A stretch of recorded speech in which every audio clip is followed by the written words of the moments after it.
Lokasi Bukit Arang Banda. Saya salah satu peserta PKDP tahun 2025. Dalam rangka peningkatan kompetensi dosen formula PTT Bukit Arang di lingkungan Kementerian Agama tahun 2026, saya akan menampilkan video praktik pembelajaran pada salah satu mata kuliah yang saya ampu, yaitu mata kuliah Manajemen Konseling. Selamat menyaksikan. Assalamualaikum. Kita mulai ke materi atau ke topik pembahasan kita hari ini. Kita absen terlebih dahulu ya. Siap? Ya. Oke, yang pertama Putri Fatin hadir? Hadir. Hadir, oke. Cazmina? Hadir, Bu. Hadir. Najwa? Hadir. Manajemen konseling. Oke. Fungsi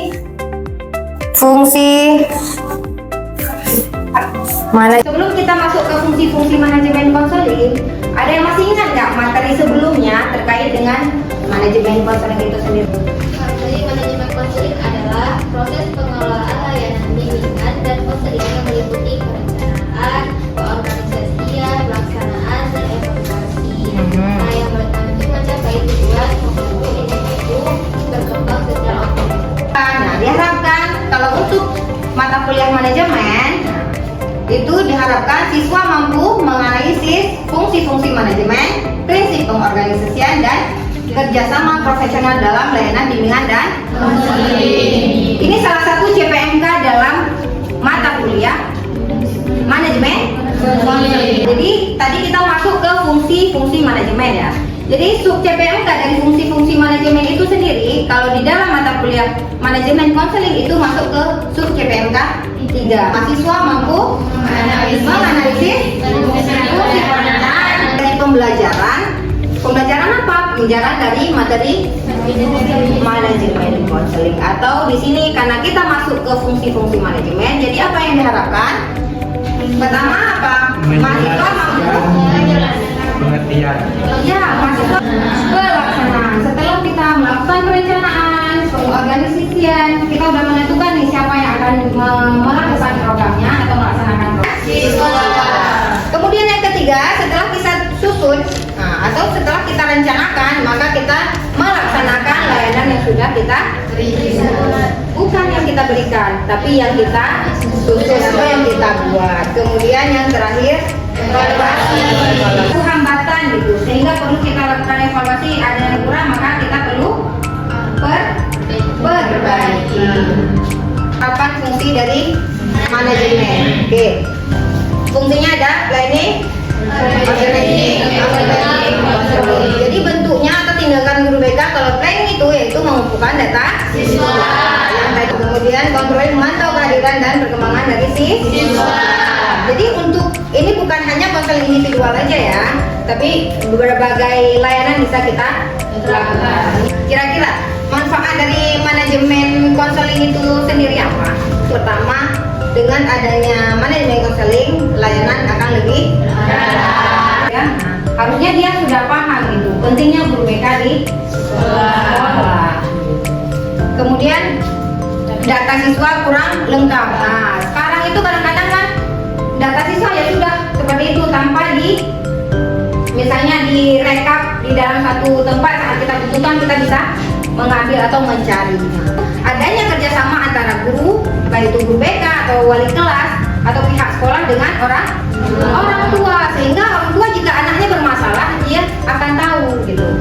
Solusinya kira-kira apa supaya kendala tersebut tadi bisa kita atasi atau kita perbaiki. Itu pertama misalnya banyak penelitian yang berkaitan dengan manajemen, misalnya melihat manajemen program bimbingan dan konseling berbasis kebutuhan siswa itu diteliti atau ditulis oleh Intan Nurjana.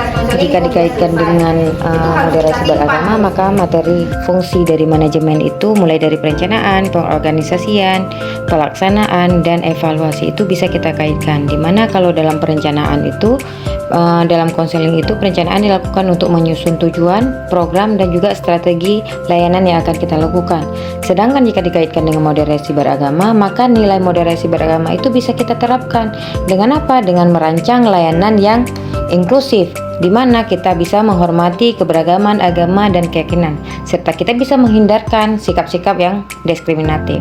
Sedangkan jika dalam fungsi pengorganisasian, kalau di dalam manajemen itu, konseling itu mengatur pembagian tugas, sumber daya, dan kerjasama antar pihak terkait itu. Sedangkan jika dikaitkan dengan moderasi beragama, maka jika pengorganisasian Masing-masing kelompok sekarang silakan ibu bagikan aja ya. Ini kelompok perencanaan, ini kelompok pengorganisasian, pelaksanaan, dan evaluasi. Setiap kelompok yang sudah dibagi kita sudah ada empat kelompok, ya kan? 4 kelompok. Karena apa? Karena fungsinya tadi ada 4 kelompok. Disesuaikan dengan fungsi dari manajemen itu sendiri. Tadi udah perencanaan, pengorganisasian, pelaksanaan, dan evaluasi. Perencanaan itu tadi di mana berbentuk nih ya, dengan adanya assessment kita bisa merencanakan dan kita bisa menyusun. Yang kedua itu ada pengorganisasian. Pengorganisasian adalah pembagian tugas, siapa yang akan melaksanakan setelah kita menyusun program tadi, kan? Kemudian yang ketiga pelaksanaan. Setelah kita menentukan atau setelah kita menyusun program, kita sudah tahu nih siapa yang akan melaksanakan. Oke, silakan.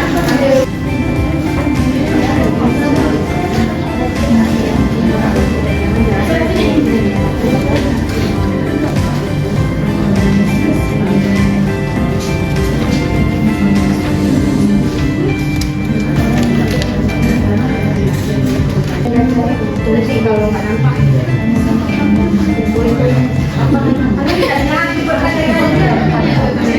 Nah, sebelum ibu pindah ke yang lain, tulis ini. Ada kelompok ini akan menggunakan selesai? Udah, kelompok 1 terkait perencanaan tadi ya, fungsi perencanaan. Dan kelompok 2 pengorganisasian. Ketiga pelaksanaan sudah. Yang keempat evaluasi dan masing-masing kelompok akan mempresentasikan kira-kira apa sih yang kalian dapatkan tadi kan? Tadi disuruh untuk mencari referensi atau materi terkait tadi keempat fungsi ya. Walaupun keempat fungsi itu sudah dibagikan sesuai dengan kelompoknya masing-masing. Ada perencanaan, pengorganisasian, pelaksanaan, sama evaluasi. Oke, sekarang kita mulai dari kelompok 1. Konseling itu berjalan sistematis dan sesuai dengan kebutuhan siswa atau konseling itu berjalan sistematis dan sesuai dengan kebutuhan siswa atau klien. Jadi kegiatan yang dilakukan dari perencanaan ini yang pertama yaitu analisis kebutuhan siswa, yang kedua yaitu penyusunan program tahunan BK, yang ketiga yaitu penentuan jadwal layanan, dan yang terakhir yaitu penyiapan instrumen konseling. Mungkin sekian dari presentasi kami. Kami pertama pengorganisasian itu diartikan sebagai keseluruhan proses mengelompokkan orang-orang, alat-alat, tugas, tanggung jawab dan kewenangan sedemikian rupa sehingga tercipta suatu kesatuan yang dapat digerakkan dalam rangka mencapai tujuan. Biasanya kegiatan ini dilakukan untuk membagi tugas guru BK, mengkoordinasikan dengan wali kelasnya. Konseling adalah kamu menjalankan atau menerapkan program layanan bimbingan dan konseling yang telah direncanakan sebelumnya agar tujuan layanan dapat tercapai. Contohnya itu pelaksanaan manajemen konseling. Yang pertama melaksanakan individu konseling, yang kedua melaksanakan konseling kelompok, yang ketiga memberikan layanan informasi kepada siswa, yang keempat melakukan bimbingan klasikal, dan yang terakhir melaksanakan konsultasi dengan orang tua atau guru BK. Ada beberapa bentuk pelaksanaan. Yang pertama konseling individu, konseling kelompok, bimbingan klasikal. Jadi guru BK memberikan layanan kepada siswa. 3. Bentuk pelaksanaan itu tidak bisa berdiri sendiri ya. Jadi harus ada perencanaan terlebih dahulu, terus siapa yang akan melaksanakan dan baru dilaksanakan sesuai dengan program atau perencanaan yang sudah disusun. Oke, sekarang kelompok terakhir, kelompok 4 dengan judul terkait Fungsi penguasaan atau evaluasi. Oke, fungsi evaluasi. Silakan. Evaluasi dalam manajemen konseling yaitu menilai sejauh mana proses dan hasil konseling telah mencapai tujuan yang diharapkan. Nah, apa hubungan evaluasi dengan manajemen? Sebenarnya sangat erat karena evaluasi itu merupakan bagian yang tak terpisahkan dari manajemen itu sendiri. Tanpa evaluasi, konselor tidak memiliki dasar yang kuat untuk mengambil keputusan dan memperbaiki program yang kurang efektif. Oke, udah? Oke, baik. Terima kasih pada kelompok 4. Kalian masing-masing kelompok sudah menjelaskan ya. Kebutuhan siswa. Kemudian di pengorganisasi kita bisa membagi tugas-tugasnya untuk ketika melaksanakan program nanti. Dan di akhir kita akan melakukan evaluasi apakah ini ada perbaikan atau tidak. Oke, baik. Terima kasih pada Fatia. Ibu mau tanya satu lagi. Tadi juga sudah kita bahas tentang alur dari manajemen, baik itu yang Ibu jelaskan tadi ataupun dari kelompok-kelompok. Tadi sudah Fatia menjelaskan terkait fungsi dari manajemen. Sekarang Ibu mau tanya terkait dengan alur dari manajemen konseling itu sendiri. Oke, silakan. Siapa yang mau? Oke, silakan. Coba. Dari alur manajemen konseling itu ada pertama identifikasi, di mana identifikasi tentang kebutuhan siswa, yang mana untuk langkah-langkah agar kita tahu layanan apa yang akan diberikan kepada siswa tersebut. Terus yang kedua tuh pengorganisasian, di mana di situ adanya pembagian serta program layanan yang dilakukan. Terus pelaksanaan, ketiga ada pelaksanaan, di mana memberikan layanan konseling yang sudah diatur pada identifikasi dan perencanaan perorganisasian terlebih dahulu. Terus yang terakhir ada evaluasi, di mana kita melihat adanya kendala ataupun kekurangan pada pelaksanaan layanan konseling sebelumnya. Oke, baik. Terima kasih. Oke, baik. Ini sudah masih ingat nggak? Atau siapa yang mau menyimpulkan? Atau siapa yang mau menjelaskan terkait dari alur manajemen itu sendiri? Pertama identifikasi, di mana identifikasi tentang kebutuhan siswa, yang mana untuk langkah-langkah agar kita tahu layanan apa yang akan diberikan kepada siswa tersebut. Oke, apa sih kesan atau kesan yang kalian dapatkan hari ini? Oke, silakan. Jadi dengan agar kegiatan itu berjalan dengan sempurna dan dengan baik dan terarah gitu, Bu, dengan fungsi-fungsi manajemen tadi. Oke, baik. Tepuk tangan dulu. Oke, baik. Terima kasih semuanya. Untuk minggu depan, ini materi fungsi-fungsi manajemen itu kita sudah selesai. Jadi minggu depan untuk tugas kalian masing-masing, silakan masing-masing itu mencari artikel. Kita akan mereview artikel terkait dengan manajemen konseling. Oke, setelah kalian cari, kalian review, nanti minggu depan kita akan membahas artikel-artikel yang sudah kalian dapatkan. Oke? Oke. Siap? Siap. Oke, ada yang mau ngasih es breaking?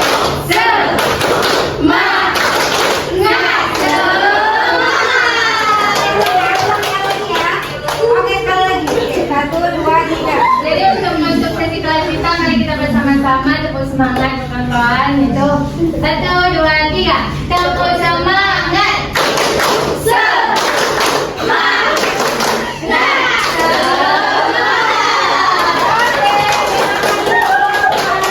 Oke, baik. Tadi sudah disumbangkan ya es breaking oleh si Laura gitu. Dengan adanya es breaking mungkin nanti kita keluar dari sini lebih semangat lagi ya. Karena es breakingnya tadi semangat gitu kan? Oke, baik. Baik, untuk hari ini Ibu cukupkan. Jadi jangan lupa minggu depan apa tugasnya? Cari artikel. Kita akan mereview artikel terkait dengan manajemen konseling. Oke, baik teman-teman. Terima kasih untuk hari ini. Insya Allah kita akan ketemu lagi minggu depan. Semoga sehat semua. Jadi dengan adanya kita sehat semua, kita bisa bertemu lagi di minggu depan. Kita akan membahas materi terkait dengan artikel yang berkaitan dengan manajemen. Oke. Lebih dan kurang Ibu minta maaf. Assalamualaikum warahmatullahi wabarakatuh. Waalaikumsalam warahmatullahi wabarakatuh.